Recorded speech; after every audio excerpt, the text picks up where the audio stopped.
तो चलिए आज एक नया टॉपिक स्टार्ट करेंगे, रेशियो। तो आज रेशियो से रिलेटेड सभी प्रकार के क्वेश्चंस को करना सीखेंगे। बिल्कुल सिंपल तरीके से लो लेवल से हाई लेवल तक के सभी प्रकार के क्वेश्चन को हम आज सॉल्व करेंगे। तो चलिए स्टार्ट करते हैं। रेशियो, जैसे कि इस क्वेश्चन में पूछ रखा है A:B, 3 और 4 की वैल्यू दे रखी है। A:B is equal to 3:4 and B:C is equal to 2:7। ये 7 है, 2:7। Find ABC। तो कैसे निकालेंगे? रेशियो करने के बहुत तरीके होते हैं, तो हम इजी से इजी लेवल सीखेंगे। सबसे पहले लिख लेंगे A B C। हमें निकालने का है A B और C। A B और C, ताकि पता रहे A और B की वैल्यू क्या दे रखी है। उसके नीचे A के नीचे A की वैल्यू 3,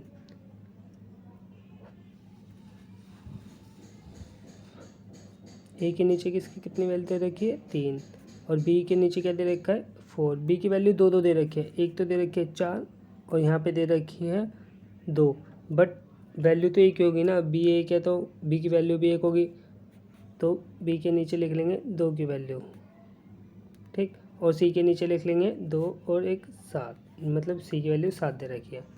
तो अब इसे सोल्व करने के लिए ना हमें ना बी की वैल्यू सबसे पहले सोल्व कहाँ से करेंगे। सोल्व तो ये जब भी होगा जब b की वैल्यू ना इक्वल होगी। यह इसके साथ b की वैल्यू 4 दे रखी है और इसके साथ 2 दे रखी है। a के साथ b की वैल्यू 4 दे रखी है और c के साथ b की वैल्यू 2 दे रखी है। तो जब हम इसे इक्वल कर लेंगे ना, ये भी 4 हो जाएगा, ये भी 4 हो जाएगा, क्योंकि b की वैल्यू तो b कॉमन है तो वैल्यू भी सेम होनी चाहिए। तो इसे सेम करने के लिए हमें क्या करना पड़ेगा, हमें इसके साथ 2 की मल्टीप्लाई करनी पड़ेगी।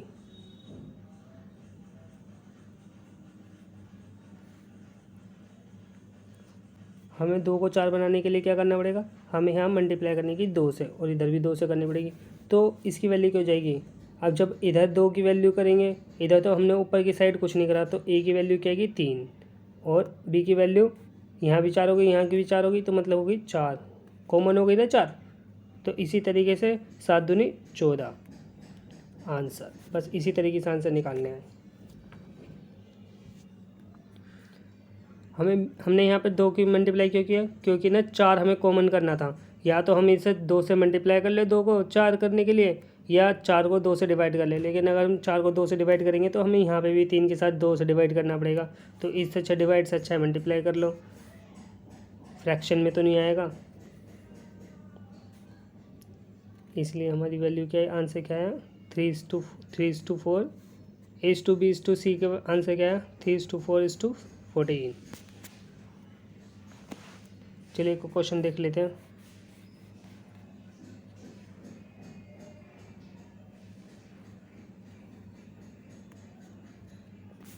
इसी प्रकार से एक क्वेश्चन और देख लेते हैं।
एक और एग्जांपल देख लेते हैं। ए इस टू बी, मतलब ए रेशियो बी का वैल्यू, ए रेशियो बी की वैल्यू की दे रखी है 7:18, और इसी तरीके से बी रेशियो सी की वैल्यू का दे रखी है 3:14। तो इसमें अब की बार बोला है ए और सी की वैल्यू बता दो, बस ए और सी की वैल्यू पूछी है। ठीक है, हम क्या कर लेंगे, ए और बी की वैल्यू लिख लेंगे। अब क्या हम लिखेंगे 7 और 18। ठीक है, ए की वैल्यू क्या है 7 और बी की वैल्यू है 18, और बी और सी की वैल्यू क्या है 3 और 14। ठीक है, ए बी की वैल्यू है 7 और 18, और बी और सी की वैल्यू है 3 और 14। अब इसे सोल्व करने के लिए सोल्व कैसे करेंगे, 7 से 21, इसे निकालने के लिए 7 से 21 यहाँ इन दोनों को मल्टीप्लाई करेंगे और इन दोनों को मल्टीप्लाई करेंगे। 18 14 गुना 18 252। ठीक है, अब इन दोनों का रेशियो निकालने के लिए इन दोनों को जितना काटा है काट लेंगे। 21 से कम 21 और 21 12 252। 1:2 12। तो ए की वैल्यू क्या है, ए की वैल्यू जो इधर की साइड आएगी वो ए की वैल्यू है, और जो इधर की साइड आएगी वो लास्ट वाले की वैल्यू है, मतलब सी की वैल्यू है। जब भी ए बी सी और पहले और आखिरी का रेशियो पूछा जाए ना, तो हमें कुछ नहीं करना, हम इस तरीके से करेंगे कि ए बी को एक के नीचे एक रखेंगे, जितनी भी रेशियो दे रखी है एक के नीचे एक रखेंगे। यहाँ ए बी तो बी से स्टार्ट होगा, बी सी डी, अगर 3 होते तो वो भी। ठीक है, लेकिन हम इस तरीके से क्वेश्चन सॉल्व नहीं करेंगे एग्ज़ाम के अंदर। हम यहाँ पे काट लेंगे 7 दूनी 14, 3 6 18, 1:12। ये ए की वैल्यू और ये सी की वैल्यू।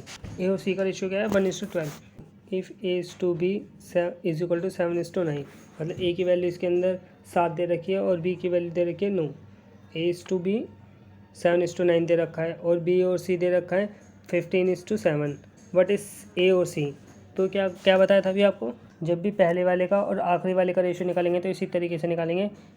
पहले वाले का रेशियो लिख लेंगे 7:9 और फिर लिख लेंगे 15:7। ठीक है, 7 से 7 कैंसिल, 3 3 दा 9, 3 5 दा 15।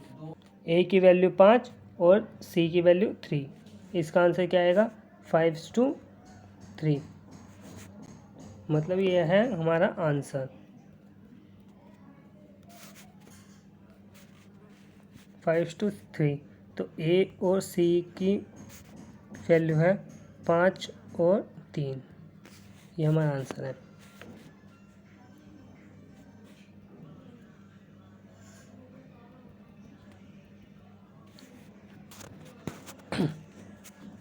Five two three, A is to C, मतलब लास्ट वाले का क्या आएगा 5:3, 5:3।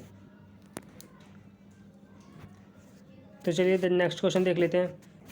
If A is to B is equal to 3:4, B is to C is equal to 5:7 and C is to D, कितने दे रखा है 8:9, और ए डी की वैल्यू पूछी है। क्या पूछी है, सबसे पहले वाले की वैल्यू पूछी है और सबसे आखिरी वाले की वैल्यू पूछी है। सबसे पहले वाले की वैल्यू पूछी है और सबसे आखिरी वाले की पूछी है। डी के बाद कोई रेशियो नहीं है, तो फिर कैसे बताएं, 3:4, सबसे पहले लिखेंगे सबसे ऊपर वाले का 3:4, और बाद में लिखेंगे 5:7। जैसे जैसे रेशियो दे रखी है वैसे ही उसके नीचे लिखते रहेंगे ए बी सी और फिर सी डी 8 9। ठीक है, इस तरीके से होना चाहिए। ए इज टू बी, सबसे पहले ए बी, फिर बी खत्म हुआ है ना, तो यहीं से बी सी डी। ये रूल जब भी होगा कि ना ए बी मतलब सीरीज़ बनी रहनी चाहिए। यहाँ पे बी से ख़त्म हो रहा है तो यहाँ से बी से स्टार्ट होना चाहिए। तो चलिए इसे जितना काट लेते हैं, नहीं तो फिर बाद में रेशियो निकालना पड़ेगा। 3 3 दा 9, 4 2 ज़ा 8, 5 2 ज़ा 10 और 7 3 ज़ा 21। ए इज़ टू डी, कितनी वैल्यू है ये, ए की वैल्यू है 10 और डी की वैल्यू क्या है 21। ये हमारा आंसर। चलिए नेक्स्ट क्वेश्चन देख लेते हैं इसी तरीके से। कहते हैं A is to B is equal to 3:4 और बी इज़ टू सी दे क्या देगा 8:9, और इसी तरीके से पूछा है ए बी सी की रेशियो बताना है क्या आएगा। ठीक है, अब हमें तीनों पूछा है तो हम पूरा एक साथ लिख लेंगे। A:B की वैल्यू क्या दे रखी है 3:AB की वैल्यू क्या दे रखी है 3:4, 3:4 ठीक। और इसी तरीके से B और C की वैल्यू क्या दे रखी है 8:9 ठीक है। इसी तरीके से अब पूछा है ABC की वैल्यू बता दो। A, B और C। A और C तो बहुत आसान है, इन दोनों को मल्टीप्लाई करते हैं तो A की वैल्यू, और इन दोनों का मल्टीप्लाई करते हैं तो C की वैल्यू ठीक है। अब हम निकालेंगे A:B:C, इसकी वैल्यू निकालेंगे। कैसे निकालेंगे वही शॉर्ट ट्रिक। अब इन दोनों का मल्टीप्लाई करेंगे 8 × 24, इन 3 और 8 का मल्टीप्लाई करेंगे तो क्या आएगा A की वैल्यू 8 × 24 ठीक। अब इन दोनों को मल्टीप्लाई करेंगे तो क्या आएगा, ये आएगा हमारा C की वैल्यू। C की वैल्यू आएगी 9×36, 36। आगे वालों को मल्टीप्लाई करेंगे तो A की वैल्यू, और पीछे वालों को मल्टीप्लाई करेंगे तो C की वैल्यू। इसमें तो कोई प्रॉब्लम नहीं है ठीक है। अब हम सबसे बड़ी प्रॉब्लम है कि B की वैल्यू कैसे निकालें शॉर्टकट से। तो जब भी हम यहाँ इन दोनों को मल्टीप्लाई कर लिया ठीक है, और फिर क्या हुआ इन दोनों का रह गया 8×32, तो ये आएगा 32। इन दोनों को मल्टीप्लाई करेंगे 8×32, तो इनको काट लेंगे 4×6 = 24। इसी तरीके से 4×8 = 32, 8×32 और इसी तरीके से 9×36। तो वैल्यू क्या आई 6, 8, 9। A:6:8:9। चलिए नेक्स्ट क्वेश्चन स्टार्ट कर लेते हैं। इसी तरीके से A B की वैल्यू दे रखी है 1:2 और B C की दे रखी है 3:4। इसी तरीके C और D की वैल्यू दे रखी है 5:6। अब पूछा है DCBA, मतलब अब क्या बस रेशियो उल्टा सीधा कर दिया। DCBA तो निकालेंगे तो वैसे ही रेशियो जैसा मर्जी दे रखा हो उससे कोई मतलब नहीं, वो तो हम आगे पीछे लिख लेंगे। A B की वैल्यू क्या दे रखी है 1 और 2 ठीक, और B और C की वैल्यू क्या दे रखी है 3 और 4। इसी तरीके से C और D की वैल्यू क्या दे रखी है 5 और 6। अब इन तीनों को मल्टीप्लाई करेंगे आगे वालों को तो क्या आएगी वैल्यू A की वैल्यू, और इन तीनों को मल्टीप्लाई करेंगे तो क्या आएगी D की वैल्यू सबसे लास्ट वाली। 1 3 3 3 5 15, A की वैल्यू क्या आई 15 ठीक। अब D की वैल्यू कैसे निकालेंगे 4 दूनी 8, 8 6 48, 48। A और D की तो वैल्यू आ गई। अब B और C की वैल्यू निकालनी है। B की वैल्यू निकालने के लिए क्या हुआ था, इससे मल्टीप्लाई स्टार्ट करेंगे 2 से। जब भी हम B से स्टार्ट करेंगे ना सबसे ऊपर से स्टार्ट करेंगे। ये जैसे ही हम 2 को मल्टीप्लाई करेंगे ना तो इसके सामने वाली डिजिट को मल्टीप्लाई नहीं करेंगे। तो 2 को यहाँ से यहाँ मल्टीप्लाई करेंगे, 2 3 6 और 6 पंजे 30। इसकी वैल्यू क्या आएगी 30 B की। और C की वैल्यू इसी तरीके से निकालेंगे। C की वैल्यू कहाँ से स्टार्ट करेंगे, पहले इसे हटा देते हैं ताकि समझ आ जाए।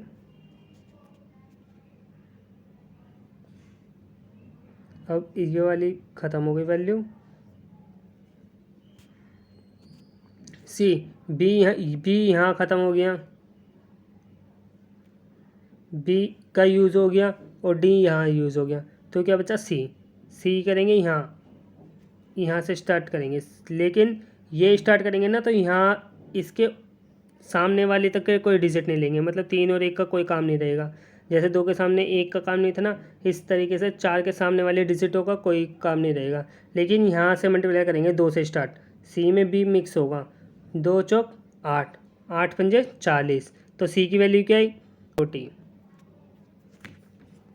C की वैल्यू क्या आई, C की वैल्यू आई 40। A का जब मल्टीप्लाई करेंगे तो बिल्कुल यहाँ से लेके यहाँ तक का सारा, और D का मल्टीप्लाई करेंगे तो यहाँ से लेके यहाँ तक का सारा ठीक। और जब B का मल्टीप्लाई करेंगे ना तो 2 को तो मल्टीप्लाई करेंगे, लेकिन 2 को मल्टीप्लाई करेंगे इस 3 से और 5 से ठीक। इसी तरीके से जब C का मल्टीप्लाई करेंगे ना, C के सामने वाले डिजिट से कोई मतलब नहीं, उससे नीचे वाले डिजिट लेंगे। C के ऊपर B तो मिक्स होगा, 2 चौक 8, 8 पंजे 40, तो C की वैल्यू आई। अब जितना जितना कट रहा है काट लो, तो अगर कट रहा हुआ तो देख लेंगे काट लेंगे, नहीं कटेगा तो आंसर, ये कहीं नहीं कटेगा, तो इस 4th इज करेक्ट आंसर।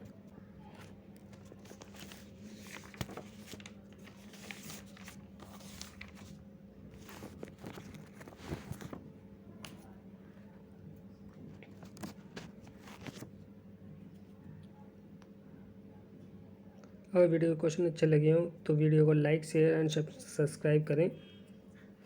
अगर वीडियो पसंद आई हो तो वीडियो को लाइक शेयर एंड चैनल को सब्सक्राइब करें ताकि ऐसी वीडियो का नोटिफिकेशन आपको टाइम टू टाइम मिलता रहे।